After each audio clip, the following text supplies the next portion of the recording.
पहिले मुलीचे संस्कार पाहिले जायचे। मुलगी बघायला गेले ना, मुलगी बघायला गेले की म्हणायचे बाई, पहिल्या काही फरशा नव्हत्या ना घरात, म्हणून ते सारवलेलं घर राहायचं, पाय धुणे म्हणायचे, बरोबर आहे ना। असं मी ऐकलं जुन्या माणसाकडून ना। आता हे तुम्हाला नाही कळणार, हे आमच्या वयातलं सांगायलो, बरोबर आहे ना। पण ते जुने माणसं असं सांगायचे की पाय धुवून यायला लावायचे, आणि पाय धुवून आले की तिला चालत घरात जायला लावायचे, आणि चालत घरात गेली की पायाचे ठसे उमटायचे, बरोबर आहे। आणि पायाचे ठसे जर पूर्ण उमटला तर मग त्या मुलीचा स्वीकार करायचे नाही। जिथं पायाला खड्डा असेल ना, ओला असेल ना, ती मुलगी भाग्यवान मानायची। आता बरोबर आहे, असं जुन्या लोकांकडून ऐकलेलं आहे। असतील एखादीचे तर झाकली 1.25 लाखाची ठेवा, बरोबर आहे ना। आणि आपला हाय असं चालू द्या, त्याच्यात काही लई बदल करायचा प्रयत्न करू नका। संस्कार पाहिल्या जायचे ना, लगेच बाया तपासायला लागल्यात आपल्याला आहेत का नाही, इथले इथं चालू झालं त्याचं आहे, लक्ष द्या। सपाट पाय जर असले तर म्हणायचे की ही घराला सपाटच करून टाकेल, बरोबर आहे का नाही। असा काय असेल त्याच्या मागे कारण, रिझन, ते काही मला माहिती नाही, पण असं म्हणायचे। त्याच्यापेक्षा महत्वाचं आहे की संस्कार पाहिल्या जायचे, बरोबर आहे ना। असं म्हणायचे ना, ते आंतरपाठ धरायचे, पहिले मध्ये आंतरपाठ धरायचे ना, ऐका बरं का। पहिली सोयरीक होत असताना नवरा नवरीनं एकमेकाला पाहिलेलंच नसायचं, घरचे लग्न ठरवायचे। असंच होतं का या जुन्या म्हाताऱ्या आहे ना, का होते तुमचे बी मॅसेज चालू नाही ना, बरोबर आहे का नाही, ऐका, लक्ष द्या माझ्याकडे। असं जुन्या म्हाताऱ्यांना माहिती आहे ना, पाहिले घरचे कोणीतरी मोठी माणसं जायचे आणि लग्न ठरवायचे की तुझं इथं इथं दाऊदपुरात मुलगी पाहिली यांची यांची, तिच्यासोबत लग्न करायचं, बरोबर आहे का नाही। ऐका, मुलगी पाहिलेली नसायची आणि मुलींनी नवरा पण पाहिलेला नसायचा। मग लग्नात आल्यानंतर ती एकमेकाला दिसू नये म्हणून आंतरपाठ धरायचे, आंतरपाठ धरायचे ना। दोघे करावी उभी, दृष्टा अदृष्ट वधूवरा न करणे, दृष्टादृष्ट वधूवरा न करणे।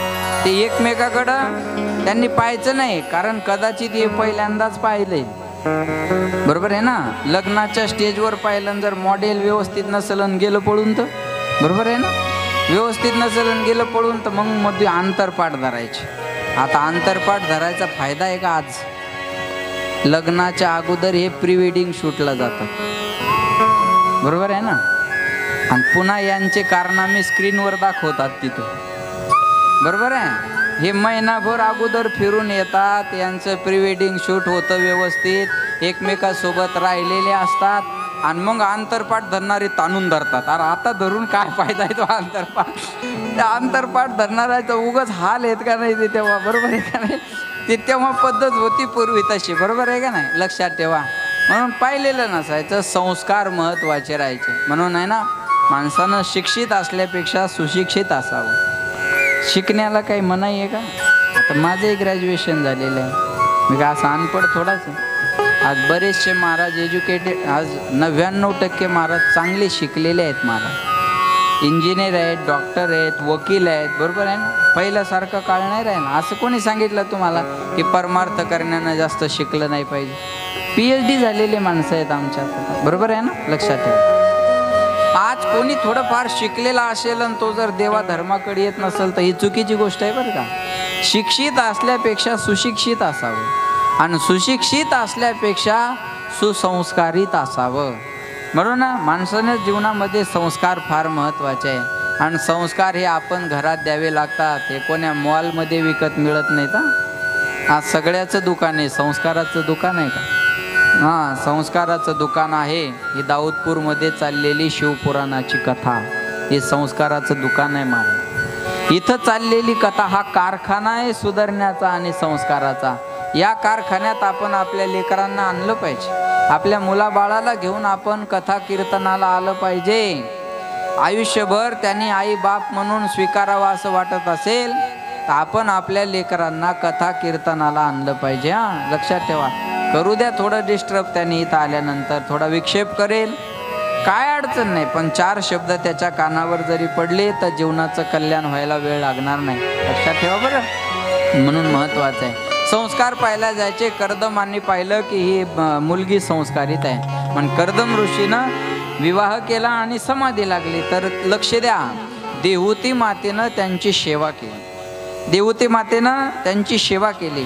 अंगावरचे वस्त्र अलंकार व्यवस्थित जे भरजरीत होते ते काढले आणि आपल्या पतीची सेवा केली. बरोबर आहे का नाही? कोणत्याही परिस्थितीमध्ये पत्नीनं पतीच्या खांद्याला खांदा लावून उभं राहिलं पाहिजे. सुखात तर कोणती बी बाई राहील, बरोबर आहे ना? सुखात तर कोणी बाई राहील ना. जवळ मोठा चाले धंदा तर बहीण म्हणे दादा. चांगले राखचे टिपर चालू असले की कोणती बहीण प्रेमाने हाक मारण, बरोबर आहे ना? पैसा असल्यानंतर प्रेमाने हाक मारणारी बहीण असेल, पण आपल्या भावाची वाईट परिस्थिती आहे आणि त्याच्यासोबत जर ती प्रेमानं राहत असेल तर ही बहीण म्हणून शोभणारी आहे, बरोबर आहे ना? ही बहीण म्हणून शोभणारी असते, लक्षात ठेवा. तसं पत्नीने सुद्धा आपल्या पतीच्या सुखदुःखामध्ये अर्धांगिनी म्हणतात ना तिला. मग अर्ध सुख असेल दुःख असेल तिच्या वाट्याला जातच ना, तिच्या वाट्याला जातच का नाही सांगावर? मग दुःखामध्ये सुद्धा ती सोबत राहिली पाहिजे, बरोबर आहे ना? दुःखामध्ये साथ देणारी माणसं जीवनात विसरत नसतात, बरं का? सुख के सब साथी दुख में ना को होय. सुख के सब साथी दुख में ना कोय. मेरे राम तेरा नाम एक साचा दूजा ना कोय. सुख के सब साथ दुख में न कोय.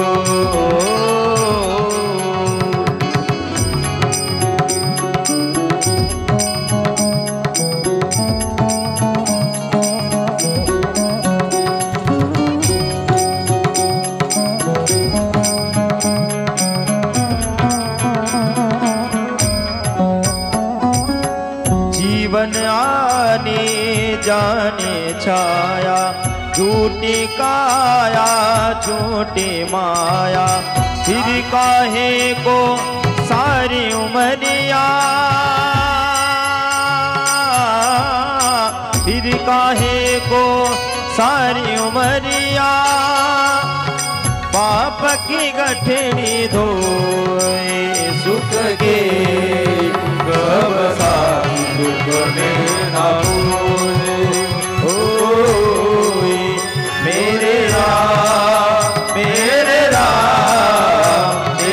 नाम एक साचा दूजा ना कोय.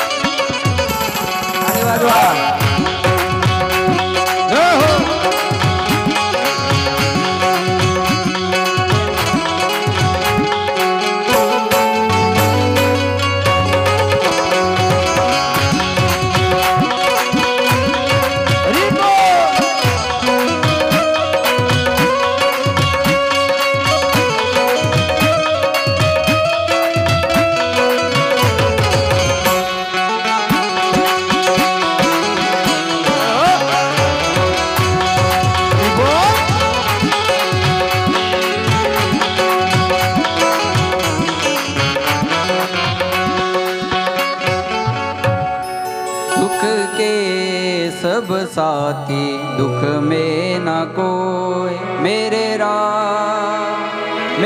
राम तेरा नाम एक साचा दूजा ना कोय. सुखामध्ये साथ देणारे भरपूर आहेत, त्याच्यामध्ये लग्नाचं उदाहरण आहे. वरातीत नाचणारे नवरदेवाच्या मागे नाचतात का पुढे? बोला, लग्न झाले ना, हां, नवरदेवाच्या मागे नाचतात का पुढे? पुढे, बरोबर आहे. म्हणजे सुखाची आहे ना माणसं पुढे आहेत वरातीत, आणि मेल्यावर मागे चालतात का पुढे? अरे जाय बाबा, लय वाटोळ केलं गावाचं, तू चल निघ, आम्ही आलोच मागे, चल. बरोबर आहे ना, बरोबर आहे ना? त्याला पुढं पाठवून देतात आणि हे मागे चालतात माणसं, बरोबर आहे ना?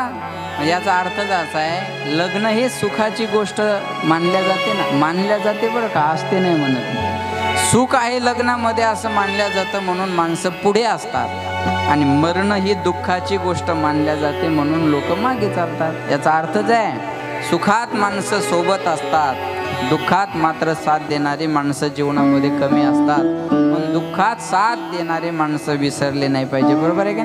तसं पत्नी जर दुःखात उभी राहिली ना, तर माणसं इतिहास घडल्यानंतर आठवण काढतात की माझी पत्नी त्या काळात माझ्या सोबत होती म्हणून मी आज इथं उभा आहे. कळलं माझं? पण अशा वाईट काळात माझ्या पत्नीने माझी साथ दिली. बऱ्याच मोठ्या माणसाच्या तोंडातून मी ऐकलं बरं का, कोणी माझी साथ दिली नाही महाराज त्या काळात, पण माझी बायको माझ्यासाठी मागे उभी राहिली.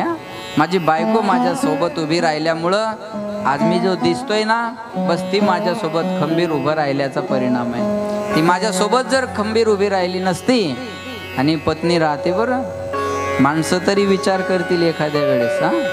बाया नवऱ्यासाठी कुणाचा विचार करत नाही. अरे नवऱ्यासाठी नवऱ्याच्या मायला मोजत नाहीत त्या. नाही कळलं का तुम्हाला? लय लेट करंट लागला हो. नवऱ्यासाठी नवऱ्याच्या मायलाही मोजायचं नाही, बापालाही नाही, कुणाचा विचार करतात?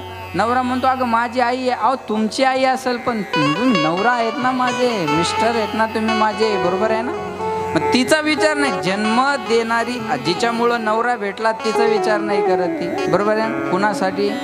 कारण तिनं सर्वस्व समर्पण पतीला केलेलं असतं बरं का. ती घरात वावरत असेल, राहत असेल, घरच्यांची इच्छा मन सांभाळत जरी असेल, तर तिच्या मनात एकच असतं की हे माझ्या नवऱ्याचं कोणीतरी आहे, हे माझ्या मालकाचं कोणीतरी आहे, म्हणून मला यांची व्यवस्था करणं गरजेचं आहे. एवढंच असतं अंतःकरणात तिच्या, बरोबर आहे? नाही तर घर माणसाने भरलेला असावं, नवरा नसावा, करमत नाही तिला, करमत नाही बरं. हा आपण नवऱ्याने सांगा फोनवर अगं आई आहेत बाबा आहेत, त्यांचं काय करायचं नाही, ते काय माझ्याशी चांगलं बोलतात का, मी केलेल्या कामाची त्यांना स्तुती करावं वाटते का, मी केलेलं काम त्यांना आवडतं, मग ते एवढे असून मला करायचं काय? अहो ज्यांच्यासाठी मी सर्वस्व सोडून आली मला त्याचं घेणं आहे ना, आणि तो जर राजा माझ्या पाठीमागे नसेल तर मग काय? हे बघा बरं का, सर्वांनी भांडू द्या बायकोसोबत, ती खंबीर आहे निपटायला, बरोबर आहे ना, खंबीर आहे. पण जेव्हा मालक साथीला उभा राहत नाही ना, तेव्हा ती खचल्या जाते बरं का. ती म्हणते अहो तुमच्यावर विश्वास ठेवून मी घरादाराचा त्याग केला, आणि माझं घरदार सर्व सोडून मी एकट्या तुमच्या जीवावर जरी इथं आले, आणि तुम्ही जर माझ्यासोबत उभे राहत नसाल तर मग मी कुणाकडं पाहून जीवन जगायचं? सांगा, कुणाकडं पाहून जीवन जगायचं? लक्षात ठेवा बरं का. म्हणून कदाचित माणसं एक वेळेस विचार करतील सगळ्या गोष्टीचा, पण बायको नाही करत. किती माणसाच्या जीवनावर संकट येऊ द्या, बायको खंबीर मागे जर उभी असली ना, तो माणूस मागे हटत नाही बरं का, लक्षात ठेवा. म्हणून मला या कथेतून हेच सांगायचं, कर्दमजी समाधीमध्ये जरी बसलेले होते तर देवहूतीने मात्र त्यांची सेवाच केली. देवहूतीनं असं नाही म्हटले लग्न झालंय आणि तुम्ही समाधीला बसले, असं म्हटले नाही, सेवा केली देवहूती मातेनं, लक्षात ठेवा.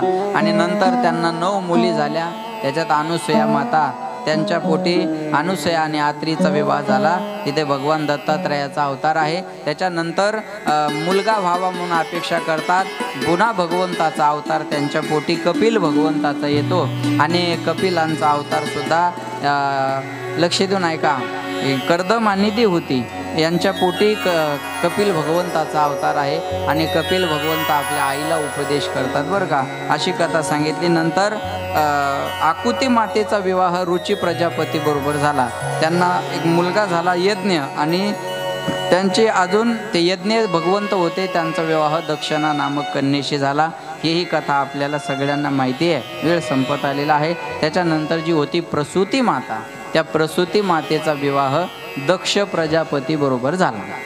आपल्याला सती मातेची कथा ऐकायची ना, दक्ष प्रजापती बरोबर झाला. सांगतात त्यांच्यापैकी सती माता होती. सती माता 16 मुली झाल्या म्हणतात त्यांना या ठिकाणी. लक्ष देऊन ऐका, भागवतात 16 सांगितलं, इथं असं 24 सांगितलं बरं का. 24 मुली झाल्या शिवपुराणामध्ये सांगितलं, त्याच्यामध्ये सती माता होती. हे थोडं कट करा, 16-24 जे असेल आहे का, लक्ष द्या माझ्याकडे. इथं जे आहे ते घेऊयात आपण. 24 मुली झाल्या म्हणतात, त्याच्यामध्ये सती माता होती. 13 मुली ज्या होत्या त्या 13 मुलीचा कन्यांचा विवाह धर्माशी झाला. उर्वरित भृगु, शिव, मरीची, अंगिरा, पुलस्त, पुलह, कृतू, वशिष्ठ, अग्नी, पितर यांच्याबरोबर विवाह झाला. सांगतात सती मातेचा विवाह भगवान शंकराबरोबर झाला, पण भगवान शंकराचं आणि दक्षाचं भांडण झालं. आणि दक्षाचं आणि भगवान शंकराचं भांडण झाल्याच्या नंतर लक्ष देऊन आहे का बरं का, सती मातेनं त्या यज्ञकुंडामध्ये उडी मारली, म्हणून त्यांचा वंश पुढे वाढला नाही. हे असं सांगितल्याच्या नंतर शौनकादी ऋषी सूत महाराजांना विचारतात, म्हणे महाराज भगवान शंकर तर भोळे आहेत ना, भोळे सांबा आहेत, भगवान शंकर भोळे आहेत, मग त्यांच्यावर दक्ष प्रजापतीने का रागवावं? दक्ष प्रजापतीचं आणि भगवान शंकराचं भांडण का झालं? माणसाला इच्छा असते ना भांडण ऐकण्याची, झालं का, मिटलं का, बरोबर आहे का ना? आवड असते माणसाला भांडणं ऐकण्याची, बरोबर. हे आजच आहे का, पहिल्यापासूनच आहे, पहिल्यापासूनच आहे. लक्ष नाही का बरं का, भांडणामध्ये माणसाला जेवढा इंटरेस्ट आहे तेवढा बाकीच्या गोष्टीत नाही. मग तुम्ही टी व्हीच्या न्यूज पण बघा, वादग्रस्त जास्त असतात. 100 न्यूज असल्या तर त्याच्यातल्या 2 न्यूज पॉझिटिव्ह असतात. नाही तर यांनी यांच्यावर टीका केली आणि यांची जीभ घसरली, त्याची जीभ घसरली नाही, झोपलेली जास्ती का वाजली, बरोबर आहे. घसरली म्हणायचं कामच नाही. यांची यांच्यावर बोलत असताना जीभ घसरली, यांनी यांच्यावर टीका केली. सगळं जे असतं ते वादग्रस्त जास्त असतं का नाही सांगा. आपण न्यूज जर पाहायला गेलो तर जास्तीत जास्त न्यूज आपल्याला निगेटिव्ह पाहायला मिळतात, निगेटिव्ह, बरोबर आहे का नाही. भांडण ऐकायचं असलं की माणसाच्या असं उत्सुकता वाढलेली असते, बरं का. मग आम्हाला सांगा त्यांचा वाद का झाला. मग सांगतात दक्ष यांना प्रजापती पद दिलं होतं आणि प्रजापती पद दिल्यामुळं दक्षाला अभिमान झाला. पद आलं की माणसाला मद जोडून येत असतो.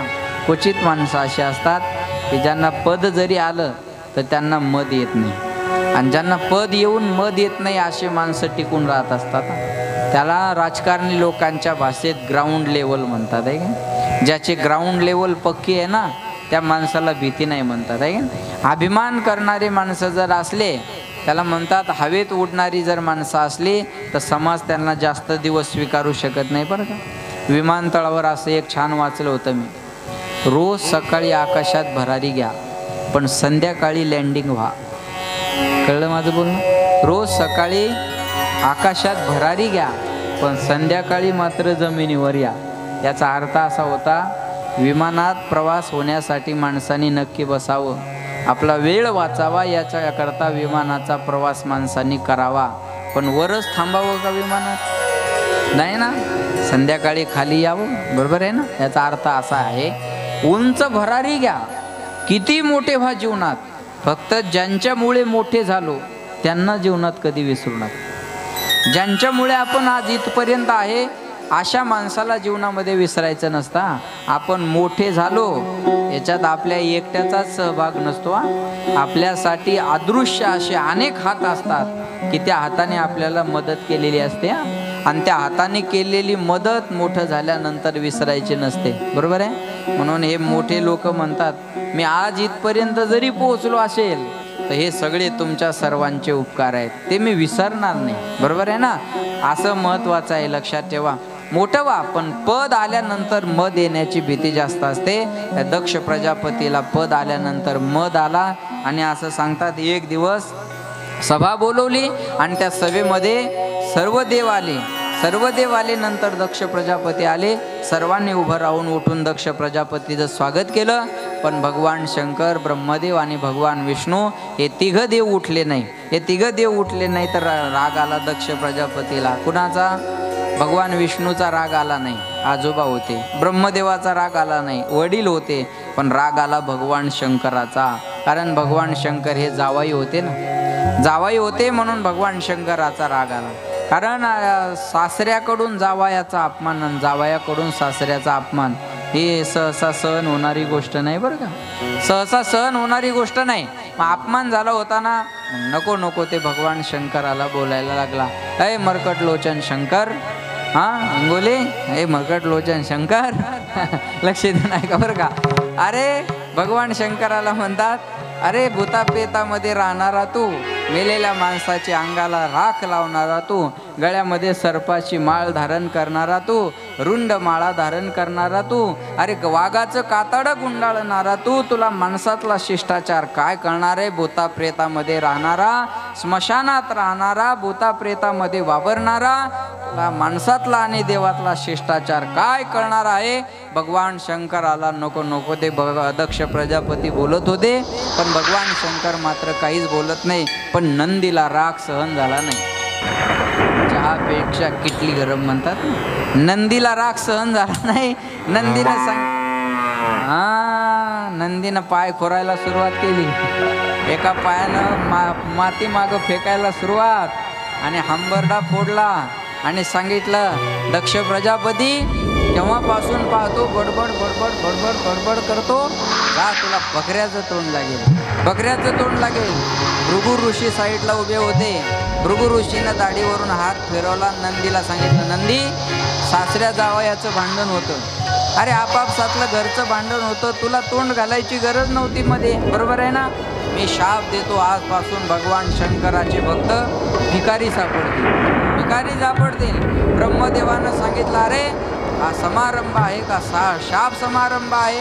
भगवान ब्रह्मदेवाने सर्वांना शांत केलं. सर्व आपापल्या ठिकाणाहून निघून गेले. पण दक्ष प्रजापतीच्या मनातला राग जात नव्हता. 4:30 वाजले तरी राग शांत होईना.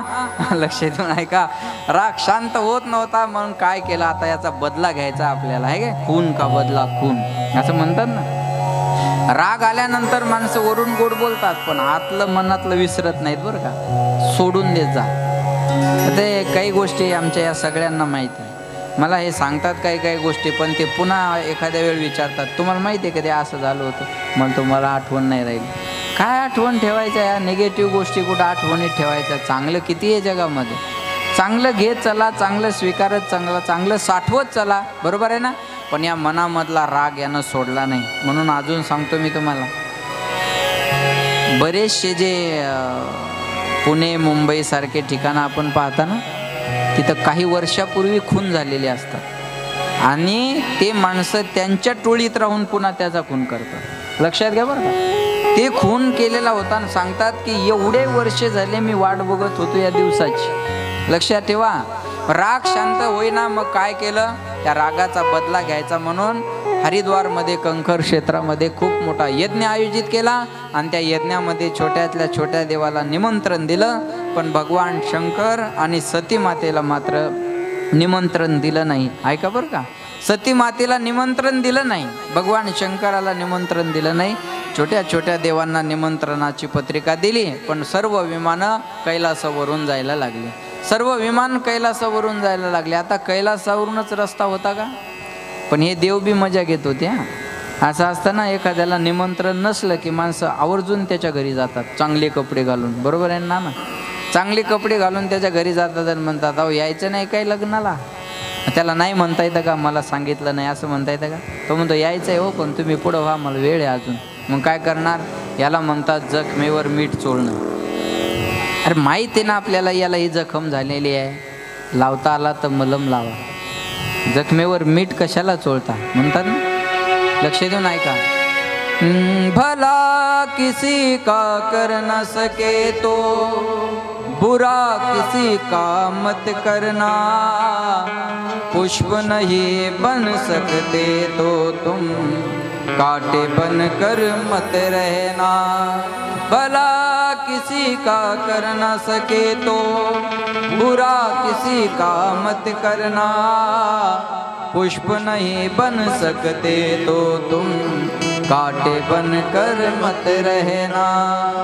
घर न किसी का बसा सके तो झोपड़ियाँ न जला देना, मरहम पट्टी कर न सके तो खार नमक न लगा देना. दीपक बन कर जल न सके तो अंधियारा भी मत करना, पुष्प नहीं बन सकते तो तुम कांटे बन कर मत रहना. बन न सके भगवान अगर तुम कम से कम इंसान बनो, नहीं कभी शैतान बनो तुम, नहीं कभी हैवान बनो। सदाचार अपना न सके तो पापों में पद मत धरना, पुष्प नहीं बन सकते तो तुम कांटे बन कर मत रहना, कांटे बन कर मत रहना, कांटे बन कर मत रहना। चांगलं नाही करता आलं तर नका ना करू, पण वाईट करण्यासाठी पुढाकार नका घेऊ. नाही पंगत घालायची मला, नाही ग्रुपमध्ये सामील व्हायचं नका हो, पण झालेल्याला म्हणू नका अरे कशाला पंगत घालता, काय फायदा आहे पंगत घालून, बरोबर आहे ना. याला असं आडकाठी टाकायची नाही. आपल्याला मदत करता आली कार्यक्रमाला एखाद्या नका करू, चला कोणीतरी करेल ना, पण त्याच्यात विष कालवण्याचा प्रयत्न करायचा नाही. किती सुंदर छोटं रोपटं लावलेलं आज इथपर्यंत आलंय का नाही, हे जपणं गरजेचं आहे. झाड लावणं सोपं आहे, ऐका, झाड लावणं सोपं आहे, झाड मोठं करणं सोपं आहे, पण झाड जोपासणं अवघड आहे, बरोबर आहे. संबंध तयार करणं सोपं आहे, पण ते निभवणं अवघड आहे, निभवणं अवघड आहे, लक्षात ठेवा. मग सांगितलं हे विमानं पण तिथूनच जात होते ना. मग सती मातेने विचारलं भगवान शंकराला, एवढे सारे विमान कुठे चाललेले, करण्याचा आवाज वाढवला का, हा कमी करा, एवढे सारे विमान कुठे चाललेले आहेत. तेव्हा भगवान शंकरानं सती मातेला घडलेला वृत्तांत सांगितला. मग सती माता म्हणते आपल्याला बी जावं लागेल. भगवान शंकरानं सांगितलं सती आपल्याला निमंत्रण नाही, आपण त्या ठिकाणी जायचं नाही. काही ठिकाणी निमंत्रण असल्याशिवाय जाऊ नये, काही ठिकाणी निमंत्रण असलं तरी जाऊ नये, आणि काही ठिकाणी निमंत्रणाची वाट पाहू नये. कथा ऐकायला जायचं, कशाला निमंत्रणाची वाट पाहायची, चला बोला. निमंत्रणाची वाट पाहायची का नाही. एखाद्याची पार्टी असेल, एखाद्याचं रिसेप्शन असेल, पार्टी असेल, त्या ठिकाणी निमंत्रण असलं तर जावं, बरोबर आहे. तिथं आपण बिना निमंत्रणाचं जाऊ नये. कथा कीर्तनात सप्ताहात निमंत्रणाची वाट पाहू नये. आणि काही ठिकाणी एखाद्याचे भांडणं असतील, काही असेल, आणि तिथं आपल्याला भांडणं करायला बोलवलं असेल तर आपण जाऊ नये तशा ठिकाणी. तशा ठिकाणी कशाला जायचं. पण काही माणसं भांडणासाठी पुढाकार घेतात जास्त, बरोबर आहे ना. त्या ठिकाणी आपण जायचं नसता. सांगितलं सती मातेला, भगवान शंकराने सांगितलं आपल्याला निमंत्रण नाही, आपण तिथं जाणार नाही. ज्या घरामध्ये आपला आदर मान सन्मान होत नाही, आपण अशा घरात गेलं नाही पाहिजे. जिस घर पर आदर मान नहीं, उस घर पर जाना ना चाहिए. जिस घर पर आदर मान नहीं, उस घर पर जाना ना चाहिए. उस घर पर जाना ना चाहिए. उस घर पर जाना ना चाहिए. उस घर पर जाना ना चाहिए. उस घर पर जाना ना चाहिए. जिस भजन में शिव का नाम नहीं, उस भजन को गाना ना चाहिए. जिस भजन में शिव का नाम है, उस भजन को गाना ना चाहिए.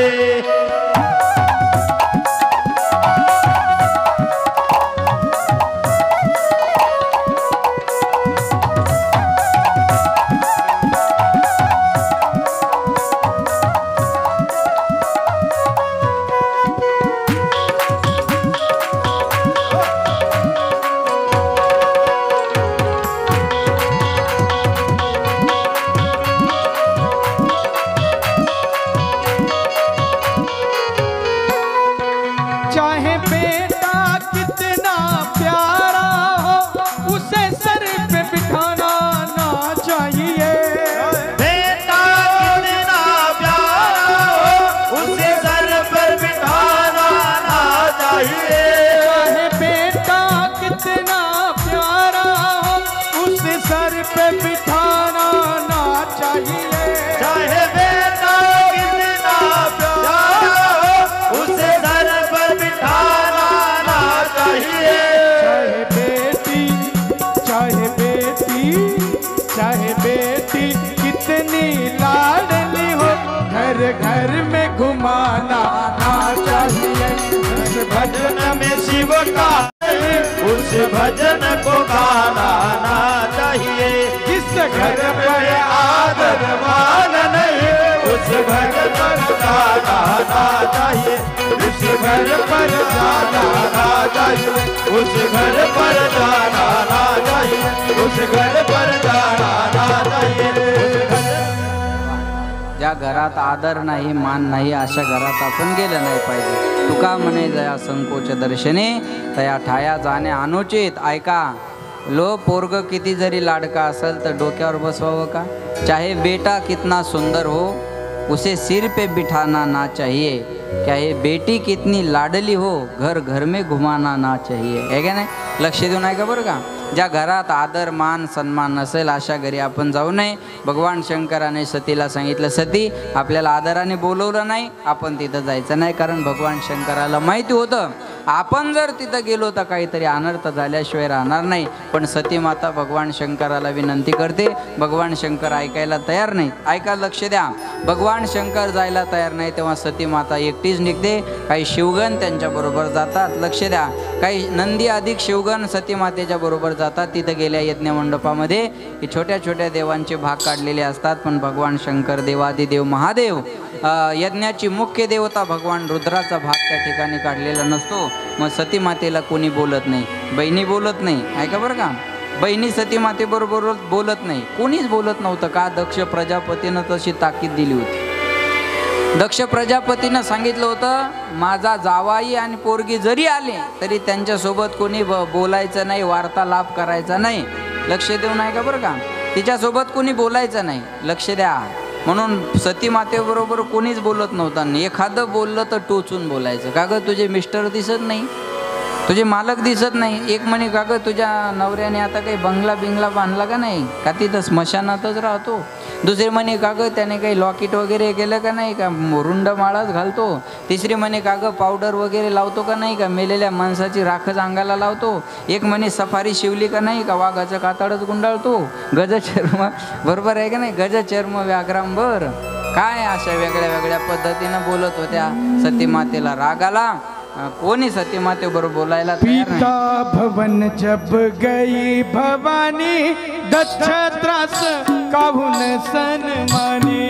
पिता भवन जब गए भवानी दक्ष त्रास काहून सन्मानी। पिता भवन जब गई भवानी दक्ष त्रास काहून सन्मानी।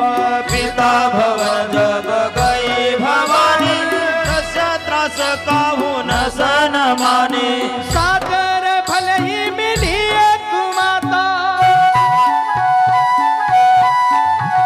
सादर भले ही मिली एक माता, भगिनी मिली बहुत मुस्काता। पिता भवन जब गई भवानी दक्ष त्रास काहून सन्मान। पिता भवन जब गई भवानी दक्ष त्रास काहून सन्मान। पिता भवन जब गई भवानी, भवानी म्हणतात, आदिशक्ती म्हणतात, परांबा म्हणतात, परमेश्वरी म्हणतात, अनेक नावं, उमा म्हणतात, सती म्हणतात, पार्वती म्हणतात, आदिशक्ती म्हणतात, भगवती म्हणतात, दुर्गा म्हणतात, अंबिका, चंडिका, भगवती, अनेक नावं आहेत। उद्या आपल्याला ते पाहायचीच आहे, सुंदर कथा आहे का। गेल्याबरोबर कोणी बोलायला तयार नाही। सती मातेला काही राग नाही आला न बोलण्याचा, वडीलही बोलत नाही त्याचाही राग नाही आला, पण आठवण आली की भगवान शंकराला या यज्ञामध्ये भाग दिलेला नाही। मग मात्र सती मातेला राग आला आणि सती मातेनं आपल्या वडिलाला सांगितलं, बाबा तुम्ही शिवद्रोही आहात, तुम्ही देवादिदेव महादेव या यज्ञाची मुख्य देवता भगवान रुद्र आहेत आणि तुम्ही त्यांना भाग दिला नाही, तुम्ही शिवद्रोही आहात बाबा। मी वडील असल्यामुळं मी तुम्हाला काही फारसं बोलू शकत नाही, पण हे शरीर मला तुमच्यापासून मिळालेलं आहे ना, हे शरीरच मला ठेवायचं नाही। यज्ञकुंडामध्ये सती मातेने उडी मारली, शिवगणाचं देवगणाचं देवगणाचं युद्ध झालं आपल्या सगळ्यांना माहिती आहे. शिवगण आणि देवगणाचं युद्ध झालं, पण देवगणापुढं शिवगणाचा निभाव लागला नाही. भगवान शंकराला नारदाने ही बातमी सांगितली. भगवान शंकराने जटेतला केस उपटला, आपटला, त्याच्यातून एक वीरभद्र प्रकट झाला. सांगितलं दक्षासहित दक्ष यज्ञाचा विध्वंस करून टाका. दक्ष प्रजापतीला ऐका, तो वीरभद्र आला, दक्ष प्रजापतीचा शिरछेद केला आणि त्या यज्ञकुंडामध्ये टाकून दिला. त्यानंतर भगवान शंकराची सासूनं स्तुती केली. जी आई होती ना सती मातेची, प्रसूती माता, सासूनं जावयाची स्तुती केली. म्हणे एवढं संकट आलेलं तुम्ही सोडवा. माझ्या पतीकडून अपमान झाला असेल, त्यांना पद आल्यामुळं ते कळालं नाही, त्यांना अहंकार झाला होता, पण मी माफी मागते. आणि असं भगवान शंकर भोळं दैवत आहे. भगवान शंकरानं राहिलेला यज्ञ पूर्ण करण्यासाठी काय केलं बघा, विनंती केली सगळ्यांनी, आता राहिलेला यज्ञ पूर्ण करायचा. मग भगवान शंकराला घेऊन आले. पण यज्ञ करायचा असेल तर यजमान लागेल ना. यजमानाचं धड होतं आणि शिर यज्ञकुंडात होतं. मग बकऱ्याचं तोंड आणलं आणि त्या दक्षाला बसवलं. ऐका, बकऱ्याच्या तोंडानं दक्ष प्रजापतीनं भगवान शंकराची स्तुती केली. भगवान शंकर प्रसन्न झाले आणि भगवान शंकराने सांगितलं मागा, काय मागायचं तुम्हाला? म्हटले काही नको, मला एकच पद मिळालं तर एवढा मोठा गोंधळ झाला, आता जीवनामध्ये मला काही नको. म्हणले काहीतरी मागा. भगवान शंकराला सांगितलं मला काही नको, पण भगवान शंकरानं सांगितलं तुम्हाला जरी काही लागत नसेल तर आता याच्यानंतर जो कोणी माझ्या दर्शनाला मंदिरात येईल तो पहिल्यांदा सासऱ्याची आठवण काढेल. म्हणजे बकऱ्याचा आवाज दर्शन घेताना काढेल. आणि बकऱ्याचा आवाज काढला की भगवान शंकर प्रसन्न होतात आणि ते दर्शन भगवान शंकराला मान्य होतं. म्हणून मंदिरात भगवान शंकराच्या गेले की लोक बकऱ्याचा आवाज काढतात. एवढा सुंदर नाही येत सगळ्यांना, पण जसा येईन असा काढतात. बरोबर आहे का? बकऱ्याचा आवाज काढतात आणि भगवान शंकराला बकऱ्याचा आवाज काढला की भगवान शंकराला सासऱ्याची आठवण होते आणि सासूरवाडीची आठवण आली की माणसाला एक तर आनंद तरी होतो, नाही तर फाशी तरी घ्या वाटते. असे दोन आहेत. बरोबर आहे काय? मग आनंद होतो माणसाला. म्हणून लक्ष द्या, भगवान शंकर त्याच्यावर प्रसन्न झाले आणि भगवान शंकराने दक्ष प्रजापतीला वरदान दिलं की माझी आठवण, माझ्या दर्शनाला आलेला तुमची आठवण काढल्याशिवाय राहणार नाही. ही सती माता हिच्या शरीराचे तुकडे तुकडे झाले म्हणतात. किती तुकडे झाले तर 52 तुकडे झाले. आणि ते 52 तुकडे भारतामध्ये वेगळ्या वेगळ्या ठिकाणी विखुरले गेले. तेच शक्तीचे आदिपीठ झाले, शक्तिपीठ झाले. ऐका, ती कथा, तिचे किती पीठ झाले, कुठं कुठं झाले, कसे झाले, कशा पद्धतीनं तिनं अवतार घेतले. पुढचा अवतार हिमालयाच्या पोटी पार्वती म्हणून घेतला आणि नंतर पार्वती मातेचा आणि भगवान शंकराचा विवाह सुंदर अशा पद्धतीनं पार पडला. तो विवाह सोहळा, त्या भगवती मातेच्या कथा, त्या जगदंबा मातेच्या कथा आपल्याला आता आज नाही ऐकायच्या, उद्या ऐकायच्या आहे. 4:45 जवळपास वाजत आले. आरतीस होऊन बरोबर 5ला आपली कथा थांबली पाहिजे. म्हणून उद्या आपल्याला त्या कथा ऐकायच्या आहेत. आजची कथा आपली या ठिकाणी विराम घेते. उद्या आपल्या नियोजित वेळेमध्ये ही कथा सुरुवात होईल. उद्या भगवान शंकर आणि पार्वतीचा विवाह सोहळा आपल्याला या ठिकाणी करायचा आहे. म्हणून लग्न आहे देवाचं उद्या. जेवढं सुंदर तयार होऊन येता येईल तेवढं तयार होऊन या आपल्या प्रत्येकाने, आहे नाही? माणसाने जरा हे दाड्या बिड्या, बरोबर आहे, एकदम जसं आपण सामान्याच्या लग्नात जातो का नाही, सामान्याच्या लग्नात आपण व्यवस्थित जातो ना, तसं उद्या जगाच्या मालकाचं लग्न आहे. शंकर पार्वती विवाह सोहळा आहे. म्हणून आपल्याला जेवढं स्वच्छ छान कपडे घालून येता येईल तेवढे छान कपडे घालून या. झाकीवाल्यांनी तोपर्यंत चला. आणि ऐका, उद्या आपल्याला त्या आदिशक्तीच्या कथा या ठिकाणी ऐकायच्या आहेत. त्याच्यानंतर आज रात्री ठीक 9 ते 11 या वेळेमध्ये महाराष्ट्रातील नामवंत कीर्तनकार रामायणाचार्य रामरावजी महाराज ढोक नागपूरकर यांचं वेळेत असं सुंदर कीर्तन होणार आहे. आज सकाळी ज्यांच्याकडून अन्नदान होतं ते अर्जुन विठ्ठलराव बिडगर, संध्याकाळी ज्यांच्याकडून अन्नदान आहे ते सुभाष विठ्ठलराव बिडगर, कमलाकर बाजीराव बिडगर, सतीश रामकिशन बिडगर, शिवदास कचुरबा बिडगर, ज्ञानोबा किशन बिडगर, सर्जेराव बाबूराव बिडगर, बालासाहेब आनासाहेब बिडगर, भागवत कोंडिबा बिडगर, श्रीरंग अप्पाराव बिडगर यांच्याकडून आजचा आपल्याला अन्नदान आहे. यांच्यासाठी एकदा जोरदार टाळ्या सर्वांनी वाजवा. टाळ्या जोरात वाजवा. हां, ज्याची खावी पोळी त्याची वाजवावी टाळी. बरोबर आहे ना? मग आपण त्यांच्याकडून आजचं अन्नदान आहे म्हणून आपल्याला ऐका, त्यांना या ठिकाणी धन्यवाद. आणि उद्या आपल्या कथेचा 5वा दिवस आहे. दरवर्षी आपण कथा भागवत असल्यानंतर धान्य घेऊन येतो, पण यावर्षी मी काही तुम्हाला सांगितलं नव्हतं. पण उद्या महिला मंडळीकडे लक्ष द्या, माझ्याकडे 1 मिनटं. उद्या आपापल्या घरून गहू डाळ तांदूळ आपण धान्य घेऊन यायचं आहे. ते आपल्याला दरवर्षी सारखं गणेश महाराजांच्या संस्थेला आपल्याला ते द्यायचं असल्यामुळे ज्यांना ज्यांना शक्य आहे आपल्या यथाशक्तीनुसार उद्या येत असताना उद्या परवा 2 दिवस आपण या ठिकाणी धान्य जमा करायचं आहे, अशी तुम्हाला कार्यकर्ते मंडळीकडून आणि माझ्याकडून सूचना आहे. पुन्हा एकदा ऐका. रात्री 9 ते 11 रामायणाचार्य रामरावजी महाराज ढोक यांचा सुंदर कीर्तनाचा कार्यक्रम होणार आहे. आता एक संकीर्तन होईल, तोपर्यंत झाकी येईल. बाकीचे जे आरतीचे यजमान आहेत त्यांनी मंदिराजवळ येऊन थांबायचं आहे. आरतीच्या यजमानांनी मंदिराजवळ या, झाकीवाल्यांनी झाकी घेऊन या आणि बाकीच्यांनी संकीर्तनाचा आनंद घ्या.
आजा रे भोले तेरा रास्ता देख दिया, आजा रे भोले तेरा रास्ता देख लिया, रास्ता देख दिया, रास्ता देख दिया, आजा रे भोले तेरा रास्ता देख लिया, आ जाओ भोले तेरा रास्ता देख लिया।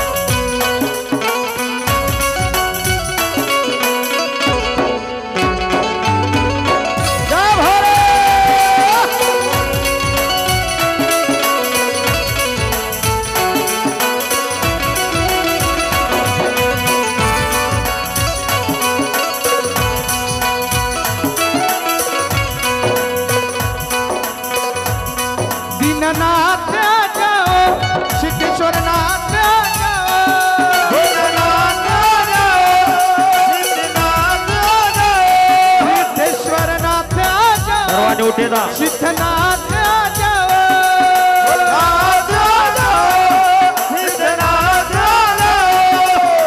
आवो हा हात वर करा हा आओ आओ भोलेनाथ जाओ आओ आओ भोलेनाथ जाओ आओ आओ भोलेनाथ जाओ आओ आओ भोलेनाथ जाओ आओ आओ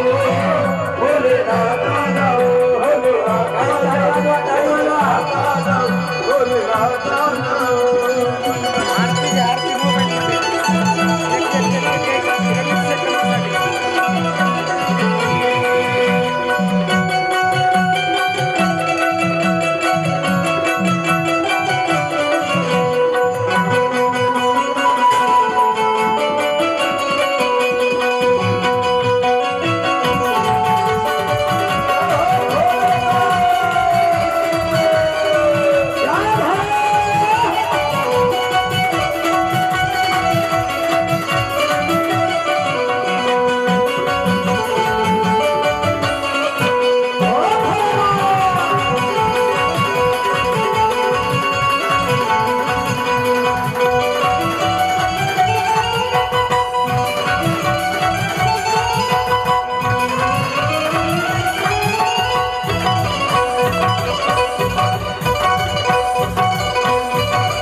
थोडं मागे मागे वा आरती वाली राऊंड मध्ये या राऊंड पंक्ती